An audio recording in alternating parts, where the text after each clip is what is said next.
السلام عليكم ورحمة الله وبركاته. النهاردة أنا هعمل فاصوليا بيضة.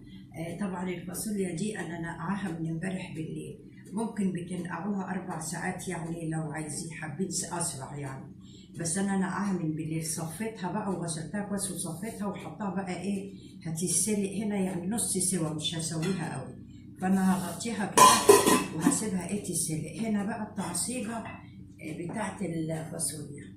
هحط بصلة كده متوسطة، هقلبها بقى بالزيت كده لما تدبل شوية، وبعدين هرجع لكم تاني. أنا سلقتها وطلعت كده، أنا خدت غلوتين بس، تاخدوا بالكم لأن أنا جيت لقيتها فارت وعومت البوتاجاز.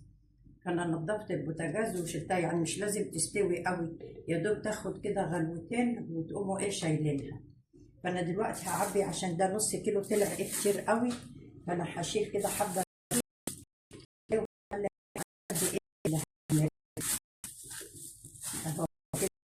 هنعمل دول.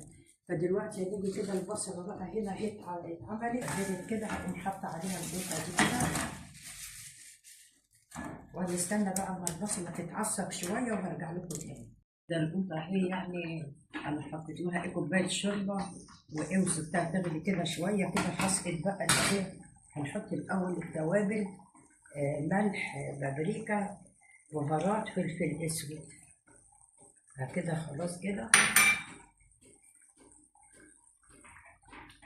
هنقلب كده. هنحط بقى الفاصوليا البيضة. هنحط بقى الفاصوليا كده، نسيبها كده بقى أول ما تستوي بقى، وهنقوم طافيين عليها. أول ما تخش في السوا بقى وهطفي عليها وارجع لكم بقى تاني أوريكم في الآخر خالص. ده هيبقى كده